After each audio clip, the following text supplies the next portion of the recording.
110페이지입니다. 공독하겠습니다. 누가복음 10장 25절입니다. 어떤 율법 교사가 일어나 예수를 시험하여 이르되 선생님, 내가 무엇을 하여야 영생을 얻으리까? 예수께서 이르시되 율법에 무엇이라 기록되었으며 네가 어떻게 읽느냐? 대답하여 이르되 네 마음을 다하며 목숨을 다하며 힘을 다하며 뜻을 다하여 주 너의 하나님을 사랑하고 또한 네 이웃을 네 자신같이 사랑하라 하셨나이다. 예수께서 이르시되 네 대답이 옳도다. 이를 행하라. 그리하면 살리라 하시니 그 사람이 자기를 옳게 보이려고 예수께 여짜오되 그러면 내 이웃이 누구니까? 예수께서 대답하여 이르시되 어떤 사람이 예루살렘에서 여리고로 내려가다가 강도를 만나매 강도들이 그 옷을 벗기고 때려 그의 죽은 것을 버리고 갔더라. 마침 한 제사장이 그 길로 내려가다가 그를 보고 피하여 지나가고 또 이와 같이 한 외인도 그곳에 이르러 그를 보고 피하여 지나가되 어떤 사마리아 사람은 여행하는 중 거기 이르러 그를 보고 불쌍히 여겨 가까이 가서 기름과 포도주를 그 상처에 붓고 싸매고 자기 짐승에 태워 주막으로 데리고 가서 돌보아 주니라. 그 이튿날 그가 주막 주인에게 데나리온 둘을 주며 이르되 이 사람을 돌봐주라. 비용이 더 들면 내가 돌아올 때에 갚으리라 하였으니 네 생각에는 이 세 사람 중에 누가 강도 만난 자의 이웃이 되겠느냐? 이르되 자비를 베푼 자이니이다. 예수께서 이르시되 가서 너도 이와 같이 하라 하시니라. 아멘. 기도하겠습니다. 사랑의 하나님 아버지, 오늘 주께서 우리에게 영생을 얻는 방법에 대해서 말씀하시기를 원합니다. 우리가 하나님 말씀을 깨닫게 하시고 또 우리가 하나님 주의 말씀을 마음에 품고 살아갈 수 있는 그런 거룩한 하나님의 자녀가 되어서 생명이 우리 가운데 있게 하시고 그 생명이 우리 인생을 굽히울 수 있도록 주께서 능력과 은혜를 베풀어 주옵소서. 주께서 함께할 준비 사옵고 예수님의 이름으로 기도하옵나이다. 아멘. 만약 가족 중에서 한 분이 어려움을 당했습니다. 그런데 그 어려움을 당한 것이 돈이 많이 들어요. 수술하려고 그러니까, 예를 들어서 수술하려고 그러니까 5천만 원이 듭니다. 그러면 여러분들은 살리겠습니까? 아니 뭐 돈 200만 원, 300만 원 들으면 그거 가시 그거 있어 그만이고 없어 그만이라서 그거야 문제 없어요. 5천만 원 들고 1억이 든다 그러면 여러분 살리겠습니까? 살려야죠. 집을 팔고 땅을 팔고 팔아야 사람을 살릴 수가 있어요. 그러면 한번 자세히 치다 보면 야 이거 이럴 가치가 있겠나? 살릴 만한 가치가 있겠느냐? 그런 생각하면 에이 포기하는 경우도 있을 거예요. 연세가 아니 넘으셨다. 그러면 뭐라고 생각했습니까? 아 넘었어요. 근데 1억이 들어요. 그럼 포기하시겠습니까? 안 그러면 살리겠습니까? 네, 살려야 됩니다. 안 그러면 얼마나 서운한지 아십니까? 나는 살고 싶은데 저 사람이 돈이 많이 든다고 내 생명을 포기하는 거예요. 나는 살고 싶은데 도와주자는 거예요. 우리가 그 생명을 우리가 돈으로 사서 수술을 해가지고 수술이 잘 돼가지고 또 약을 먹으면서 인생을 20년, 30년 더 산다고 생각합시다. 우리가 생명을 20년을 더 살기 위해서 1,000만 원을 지불하고 5천만 원을 지불하고 또 1억을 지불하면서 그것을 사서 우리가 우리 생명을 연장해 살아갑니다. 이전보다 더 강건하지는 못해요. 왜? 엄청난 큰 수술을 받았기 때문에 몸에 기운이 빠집니다. 그럼에도 불구하고 사람이 살아간다는 것, 다시 살 수 있다는 것, 그것이 얼마나 소중합니까? 오늘 주님께서 말씀하십니다. 어떤 율법교사가 이제 주님을 찾아왔습니다. 주님께 만나서 얘기하다가 주님 한번 이분이 말씀이 잘 가르치는데 근데 조금 이상합니다. 자기들이 가지고 있는 그런 해석과는 조금 틀리게 해석을 하는 거예요. 그래서 이분이 얼마나 많이 알고 얼마나 정확하게 보이는지 한번 시험해보자, 그런 생각이 들었습니다. 율법교사는 율법의 전문가입니다. 5살 때 되면 이제 회당에서 모세, 오경, 토라를 배우기 시작합니다. 5살짜리 뭘 하겠어요? 그래도 앉혀놓고 가르칩니다. 집어넣는 거예요. 네, 어릴 때부터. 신앙은 어릴 때 못 잡으면 못 잡습니다. 나이 들면 잘 안 들어가요. 어릴 때는 심는 게 그대로 들어갑니다. 그래, 주일학교 교회가 되게 중요한 거예요. 예배 드리는 자세라든지 모든 것들이 그가 심는 그대로 들어가는데 잘못 심으면 이게 나무를 심을 때 곧 빠르게 심어야 되는데 삐뚤하게 심으면 나중에 자라보면 이게 삐뚤하게 자랐는데 이것이 다시 세우려면 엄청난 수고가 들어갑니다. 10살 되면 이제 미슈나라는 그런 구전율법을 또 배웁니다. 15살 되면 토라를 이제 이 탈무드를 배우면서 이것을 어떻게 실전에 적용할 것인가, 그것을 배웁니다. 그리고 이제 좋은 선생님을 찾아가서 이제 한 20살쯤 되면 좋은 선생님을 찾아가서 그 선생님 문화력에 들어가서 학원 비슷한 데 들어가서 거기서 배웁니다. 전문적으로 배웁니다. 그러고 난 다음에 시험을 치고 난 다음에 율법교사로 임명이 되는 거예요. 그러면 그 사람은 어느 회당에 가서든지 이제 성경을 가르치고 율법을 가르치고 토론할 수 있고 토론을 주도할 수 있는 그런 자격증을 가지게 되는 겁니다. 그 사람은 율법만 아니라 생활도 그렇게 합니다. 금식도 하고 11조 생활도 하고 또 성전 예배도 참석하고 다 합니다. 그런데 이 예수님은 잘 모르겠습니다. 어디서 왔는지. 자기는 예루살렘에서 그래도 이름도 좀 있고 유명한데 그 저분은 어디서 왔냐면 갈릴리에서 왔다는 거예요. 그 총구석에서. 갈릴리는 아주 깡시골입니다. 옛날 같으면 저 상주나 안 그러면 저 전라도 이런 나주나 그 우리 그 조선시대에 이래 보면 유배 가는 데 있죠. 그런 데예요. 갈릴리가. 거기는 강도도 많고 거기는 사건 사고가 많은 지역이에요. 그걸 율법을 잘 몰라가지고 율법 교사를 뽑아가지고 그쪽에 파견해가지고 저 백성들이 율법을 잘 모르고 죄를 많이 지으니까 좀 가르치면 좋겠다. 그럴 정도로 갈릴리가 어두운 곳이었습니다. 거기서 왔다 그러니까 저 사람이 뭘 알겠어? 한번 물어보자. 그렇게 하고 예수님께 물어봅니다. 선생님, 내가 무엇을 해야 영생을 얻으리까? 물어봅니다.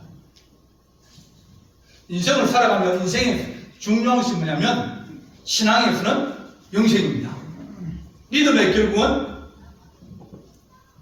영혼 구원이라고 했어요. 예수 믿는 가장 중요한 게 보면 영혼 구원입니다. 영생을 얻기 위해서, 영원한 생명을 얻기 위해서 우리가 예수를 믿는 겁니다. 예수 믿어가지고 부자 되고 예수 믿고 병을 다 낫고 예수 믿어가 좋은 취직을 하고 다 그럴 것 같습니까? 아니에요. 예수 믿어도 어떤 사람들은 20살에 순교하면서 일찍 죽는 사람도 있습니다. 어떤 사람 병에 걸려서 또 하나님 불러가시는 사람도 있어요. 그렇지만 그들이 무엇을 가지면 그들은 이 땅에서 사람들이 20년을 살려고 30년을 더 살려고 10년을 더 살려고 그렇게 많은 돈을 들여서 인생을 다시 생명을 사고 생명을 얻으려고 애를 쓰는 그 생명보다 더 귀한 것을 얻으려고 우리가 신앙생활을 하는 겁니다. 아멘. 이 땅에서 사는 것이 나이가 들면 나이가 들수록 인생은 점점 사람들의 가치가 줄어듭니다. 왜 일을 못하니까요. 경제력이 떨어지는데요. 노동력이 떨어지는데요. 그런데 우리는 하나님 우리 육신은 쇠하여져가고 육신의 장막 무너져가지만 하나님 우리 속사람이 더욱더 강건하기를 원하고 하나님 나라에 가서 주님께서 잘했다 칭찬받을 수 있고 우리가 수고했다가 주님께서 칭찬할 수 있는 그런 영원한 생명을 사모하는 것이 이것이 신앙입니다. 무엇을 해야 우리 영생을 얻을 수 있겠습니까? 그렇게 물어봅니다. 무엇을 해야 우리가 영생을 얻을 수 있겠습니까? 인생이라는 것은 선불이냐 후불이냐 안 그러면 분남이냐 그런 것 같아요. 어떤 사람은 젊었을 때 열심히 노력해가지고 선불을 고생을 많이 합니다. 젊어서 고생은 돈 주고도 한다고 그렇게 생각하면서 열심히 일하는 사람이 있어요. 그러면 그 사람은 젊었을 때 고생을 하면 노후가 조금 더 나아요. 그 사람은 선불을 낸 거예요. 그런데 선불을 안 내고 그때는 띵가띵가 놀다가 나중에 나이 들고 시집가고 장가가고 아이가 생기고 그럴 때 열심히 하는 사람이 있습니다. 이 사람은 왜요? 후불이에요. 처음에 내가 지불하지 않았기 때문에 나중에 지불해서 내가 행복을 얻으려고 그러고 내가 잘 살려고 그러고 내가 정말 원하는 것을 얻으려고 더 많은 노력을 하고 더 많은 일을 하는 거예요. 어떤 사람들은 조금씩 분담을 합니다. 우리가 생명을 얻기 위해서 하나님 우리가 어떤 인생을 어떻게 살아갈 것이냐 오늘 주님께서 하시는 말씀이 우리에게 말씀해 줍니다. 성경에 기록되어 있다. 주님이 물어보십니다. 어떻게 영생을 얻어야 되겠습니까? 얻을 수 있습니까? 물어볼 때 주님이 하신 말씀 26절에 예수께서 이르시되 율법에 무엇이라 기록되었으며 네가 어떻게 읽느냐? 하나님 말씀이 어떻게 기록됐느냐? 다른 사람 누구에게 물어보라든지 다른 책에 어떻게 되었느냐 그렇게 물어보는 것이 아니라 성경에 하나님 말씀에 무엇이라 기록되었느냐 그렇게 물어봅니다. 우리 주님은 이 땅을 보시면서 나는 하나님의 말씀 성경을 이루려고 이왔다 그랬습니다. 아버지의 말씀을 이루려고 왔다 그랬습니다. 아버지께서 계획하시고 아버지께서 원하시고 아버지께서 세우신 것을 내가 그것을 이루러 왔다 그랬습니다. 우리는 뭐하러 왔습니까? 아버지가 보내서 왔는데 그냥 놀다 와라 그렇게 보냈겠습니까? 여러분들 아들, 딸들 어디 보낼 때마다 밭에 가서 일을 하라든지 무슨 일을 하려 그럴 때 그들은 아버지가 말한 것을 이루려고 애를 쓰고 그렇게 살아갑니다. 그러다 보면 저그들도 좋은 것을 얻고 또 복된 것을 얻고 그렇게 되어집니다. 우리가 인생을 살아가는 이유가 하나님 주의 뜻을 이루려 하고 주님께서 말씀하신 것을 이루려고 우리가 이 땅에 왔사오니 주의 뜻이 이루어지게 하여 주옵소서. 하늘에 이루는 같이 땅에서도 주의 뜻이 이루어지기 위해서 하나님 우리가 인생을 살아갑니다. 예수님도 그러시면 늘 말했습니다. 내가 온 것은 아버지의 뜻을 이루기 위함이라. 성경에 뭐라 기록되느냐? 성경을 읽은 이유가 아버지께서 내게 무엇을 말씀하시고 내가 어떻게 길을 가야 되고 어떻게 해야 될 것이라고 성경에 기록되어 있기 때문에 우리가 하나님 말씀을 읽는 거예요. 그래서 우리 성도님들은 성경을 좀 읽었으면 좋겠습니다. 우리 교사님들은 이제 3월달쯤 돼서 이제 1년에 성경 한 번은 일독하도록 검사를 하고 성경을 읽어야 주의 뜻이 무엇인지 알 수 있지 않겠습니까? 그래서 성경에 기록되어 있다. 성경을 읽어야 된다. 하나님 나를 향한 주의 뜻이 무엇입니까? 주님께서 내가 뭘로 하기를 원합니까? 이렇게 하나님 아버지 내가 허우적거리고 내가 하나님 늪에 빠진 것처럼 하나님 내가 힘들고 그러는데 주님 내가 무엇을 잡아야 됩니까? 하나님 말씀을 붙들고 기도하다 보면 주님께서 우리를 건져주시고 도와주시게 되어집니다. 우리 주님께서 나는 아버지의 뜻을 이루어서 내가 십자가의 화목제물로 내가 왔다고 그것이 처음부터 끝까지 변하지 않는 거예요. 내가 인생을 살아가는 이유가 뭐냐?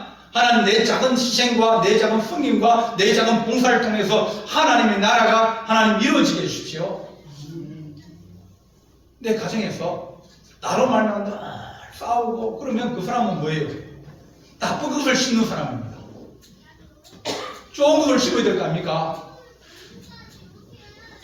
내가 희생하고 내가 참고 아버지가 나를 이 가정에 보내실 까닭 네 가정에 시집 온 까닭이 뭐예요? 예수 믿게 하고 하나님 우리 가정 내 자녀들이 하나님 예수 믿고 그들이 하나님 어려운 생활을 할 수 있도록 나를 보내십니다. 나는 다 잃어버렸어요. 다 잃어버리고 마지막에 내 혼자 남아가지고 힘들게 어렵게 살아가는 그런 인생 하나님 우리가 어떻게 하면 벗어날 수 있겠습니까? 어쩌면 다시 하나님 회복되어지고 하나님 말씀대로 살아가고 하나님 우리가 다시 할 수 있습니까? 말씀을 보고 주께서 하신 말씀이 말씀에 무엇이라 기록되어 있느냐? 말씀에 다 있는데 너희가 누구를 찾아가고 누구에게 물어보고 그러냐? 그렇게 말씀하십니다. 내가 율법이나 순자를 폐하러 주를 생각하지 마라. 폐하러 정신이라 완전하게 하려 하십니다. 주의 말씀을 하나님 이루려고 주께서 우리에게 오셨다고 그랬습니다. 그러니까 그 율법학자가 얘기합니다.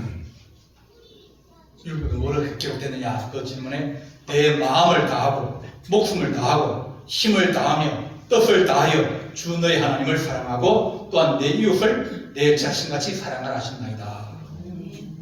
답을 알고 있어요. 왜? 답을 알고 있습니다. 왜냐면 율법에 능통한 사람 아닙니까? 20년 30년 동안 그 율법을 배운 사람인데 딱 물어보면 대답이 딱 나옵니다. 읽지만 그러나 해석이 차이납니다. 하나님께서 각자의 하신 말씀들이 있어요. 말씀을 읽지만 어떤 사람은 그 말씀을 깨닫는 사람도 있고 어떤 사람은 그 말씀을 깨닫지 못하고 우둔하게 되어서 지나치는 사람도 있습니다. 율법서는 거기 신명이 나오지 않습니까? 하나님 사랑하고 이웃 사랑하라고 그래 답을 잘 내기를 합니다. 그런데 그것을 어떻게 해석합니까? 며칠 전에 텔레비전을 보니까 유퀴즈에 이제 지나간 거예요. 제 방송에 장한나 첼로 뉴스가 이제 나왔어요. 첼로는 악기도 크고 그리고 독주가 좀 어려운 게 있어서 곡이 별로 없어요. 그 사람 말로는 손에 꼽을 정도로 아주 유명한 그러니까 어떤 이제 대회를 하고 연주회를 할 때마다 좋은 곡, 위대한 곡, 잘 알려진 곡을 연주하니까 그 곡들이 손가락에 꼽는데요. 10손가락 안에. 그러니까 늘 그 곡만 하는 거예요. 그 곡만. 그러니까 하는 사람도 재미가 별로 없죠. 물론 했어요. 그래서 지휘자로 이제 바꿨어요. 지휘를 하면 모든 곡들을 다 대하고 모든 악기를 다 대하고 모든 걸 다 할 수 있거든요. 근데 그분이 하신 말씀은 뭐냐면 내가 베토벤의 악보를 보면서 악보는 똑같아요. 모든 연주자들이 다 베토벤 악보는 다 똑같습니다. 베토벤 순도 하나밖에 없는데 그죠? 그걸 다 똑같이 볼 거 아닙니까? 그런데 그 베토벤 악보를 보면서 그것을 해석하고 생각하고 그런 것이 다 달아난다는 거예요. 이쪽 연주자가 연주하는 것이나 저쪽 연주자가 연주하는 것이랑 같지 않다는 거예요. 한참 그럴 때는 저도 그 크라이언 연주를 많이 들었거든요. 많이 들으면 우리 CD를 사가지고 많이 그때 이제 학교에 다니면서 돈 생기면 그 CD 이용하는 거 저기 하나 사고 그라모폰에서 이제 세계 제일 좋은 음악 회사에 그라모폰에서 나온 이제 그 크라이언 연주 사고 이런 거 이렇게 사는데 근데 들어도 잘 모릅니다. 왜? 훈련이 안 되기 때문에 느낌을 가지고 해석할 수 있는 그런 느낌. 그런데 음악하는 사람들은 그걸 해석할 수 있는 힘이 있어요. 똑같은 것을 보고 똑같은 것을 알지만 그러나 그 연주가 나올 때는 그들이 그것을 자기가 그것을 연주하면서 해석을 하고 음악을 다시 베토벤을 이렇게 살리기도 하고 저렇게 살리기도 하면서 베토벤을 곡을 더 복잡하게 더 화려하게 오늘의 재현을 시키는 거예요. 성경이랑 똑같습니다. 똑같은 성경 하나님께서 우리에게 주셨지만 그것을 읽을 때 내가 하는 이 말씀을 내가 주께서 내게 하신 말씀이 무엇입니까? 마음을 다하고 목숨을 다하고 뜻을 다하고 주의 하나님 너 하나님을 사랑하라고 읽었지만 하나님 내가 그 말씀을 읽을 때 내 자신을 또 다시 돌아보면 내 안에서 다시 그 말씀이 해석되어지고 이해되어지고 생각되어지는 것입니다.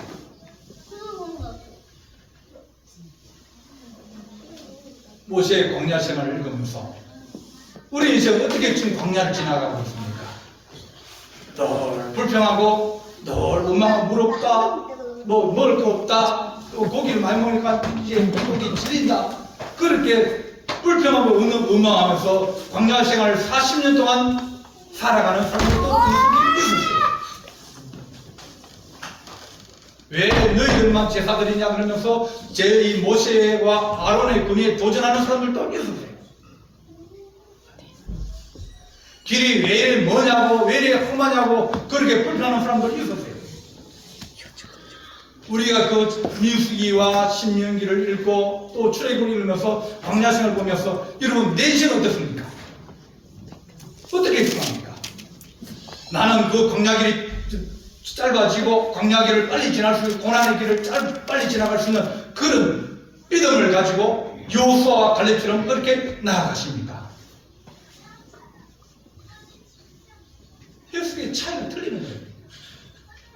예수님께서 안식일에 1박 4일을 지나가다가 제자들이 시장에서 이삭을 잘라가지고 손으로 비벼서 먹었습니다. 그러니까 바리새인들이 그걸 보고 선생님 당신 제자들이 이삭을 잘라가지고 손으로 비벼 먹었습니다. 이랬습니다. 그런 거예요.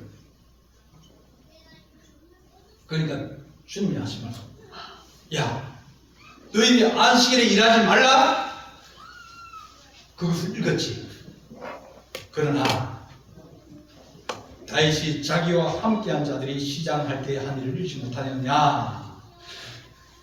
여호와의 성전에서 제사장 외에 먹지 못하는 이제 제사를 드리고 다시 이제 떡을 그대로 놔뒀다가 나중에 물리고 또 새 떡을 넣을 때가 있습니다.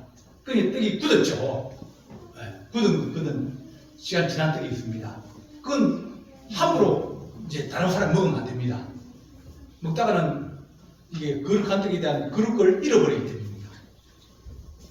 우리 교회에서도 성찬회식을 하고 나면 뭐 떡 남는다고 집어먹고 그러면 안 됩니다. 왜냐하면 성찬회식 선떡인데 서기 전에는 괜찮아요. 들어지기 전에니까. 그런데 그걸 함부로 대했다가는 하나님께 쓰여진 떡을 내가 함부로 잘못하다가는 거룩을 그 떡이나 이 떡이나 다 똑같은 떡이지. 내가 그 전에 먹은 떡이나 성찬식 때 먹은 떡이나 그 후에 남은 걸 먹은 떡이나 똑같다는 마음을 가지게 되면 주님을 내 안에 모시기가 믿음이 도움이 안 되는 거예요. 근데 그때 이틀 굶주리고 3일 굶주리는 그들이 그 떡을 다시 데워가지고 먹는 것을 잃지 못하느냐. 이 사람이 너무 배가 고파가지고 지금 허기를 져가지고 어려운 가운데 있는데 율법은 먹지 말라 그랬는데 이 사람들은 제사장이 주어서 먹게 하지 않았느냐. 어떤 손마른 사람이 있는데 사람들이 예수를 고발하려고 물어봅니다. 안식일에 병을 고치는 것이 옳습니까? 물어봤습니다. 그러니까 예수님이 어떤 사람이 양 한 마리가 있어서 안식일에 구덩이 빠졌다. 그러면 안 꺼내겠느냐? 그래 놔두면 죽을 수 있는데 또 안 꺼내겠느냐? 양이 죽어가는데 안 꺼내겠느냐? 저 사람이 손이 말라가지고 주님을 만나러 왔는데 오늘 지나면 또 주님이 또 다른 곳으로 가시면 또 어떻게 기회가 있겠느냐? 그들이 얼마나 사모하고 얼마나 주님을 기다리고 있겠느냐? 그런 어려운 자들을 너희가 외면할 수 있느냐? 18년 동안 귀신 들려서 꼬부라지고 조금도 펴지 못하는 한 여자가 있는데 예수님을 보고 이제 병이 낫고 허리가 펴지면서 하나님께 영광을 돌리는지라. 해당장이 예수께 안식일에 병 고침을 보고 분을 내어 화가 나서 무리에게 이릅니다. 어떻게 안식일에 병을 고치느냐? 화를 냅니다. 근데 주님께서 하신 말씀이 18년 동안 사단에게 매임받은 이 아브라함의 나를 안식일에 이 매임에서 푸는 것이 합당하지 아니하냐. 안식에 일하지 말라는 것을 읽지만 그러나 어려움을 당하고 환난을 당하고 고난을 당하는 자가 있으면 그럼 우리 마음에서 어떻게 그것을 보고 생각하고 어떻게 해야 되겠습니까?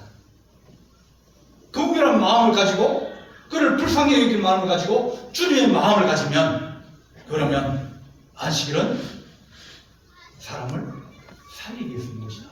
안식일은 우리를 위해서 주신 것이라고 했습니다. 주를 위해서 안식이 아니라 우리에게 하나님 영혼의 안식을 얻고 우리가 하나님 일하지 않고 우리가 쉴 수 있고 그러면 우리가 하나님 주일날 일하지 마라. 그럼 여러분들이 마음대로 쉴 수 있는 날이 언제입니까? 주일 아시면 여러분 쉴 날이 별로 없어요. 왜냐면 일을 나가야 될 거 아닙니까? 일은 또 죽을 때까지 일해도 일은 안 끝납니다. 그런데 불구하고 멈추고 다시 쉬었다가 다시 시작해라. 그러면 그것은 우리를 위한 하나님의 축복입니다. 주일은 하나님 주신 축복 가운데 큰 축복이에요. 안식일은 사람을 구원하기 위해서 하나님 주신 날입니다. 안식일은 하나님을 기쁘게 하기 위해서. 안식일은 하나님의 백성으로 살아가는 법을 위해서 주께서 주신 좋은 날이에요. 아멘. 안식일에 병 고치는 게 합당합니까? 안식일에 그 사람들이 며칠 동안 굶어가지고 비상을 비벼면 그러면 안 된다는 그 율법의 어떤 해석을 따라서 안 하는 게 좋습니까? 사람을 안식일에 일하지 말라고 똑같이 읽지만 그러나 해석이 달라지는 거예요. 그가 교통신호를 이제 세워놨습니다. 그 이제 교통범칙금, 그러니까 우리가 교통 따치대에서 내는 돈이 일주 한 2천원 정도 됩니다. 1년에 일주일 정도 됩니다. 어느 정도는 교통 환경 개선할 때 이제 뭐 쓰를 쓰고 그 다음에 대부분 돈을 다 국공으로 돌립니다. 이 어린이 보호지역, 그러니까 지금 학교 앞에 거기에서 연간 사망자가 2분의 10명입니다. 한 해 우리 교통사고로 죽는 사람이 2,251명이에요. 2,251명 중에서 2명, 3명이 아이들이에요. 그러니까 거의 0.1%도 0.007%예요. 계산하면. 그러니까 사고도 별로 안 나는데 그것도 밤에도 새벽에도 아이들이 학교 안 가는 시간에도 신호등은 불꽃 같은 음향으로 찍고 있습니다. 뭘 위해서? 아이들이 다치가 싶으세요? 아니에요. 처음에는 아이들 안전을 위해서 그것을 켜놨지만 지금은 뭐예요? 국토, 세금, 목적이 달라져 버린 거예요. 해석이 달라져 버린 거예요. 생각이 달라져 버린 거예요.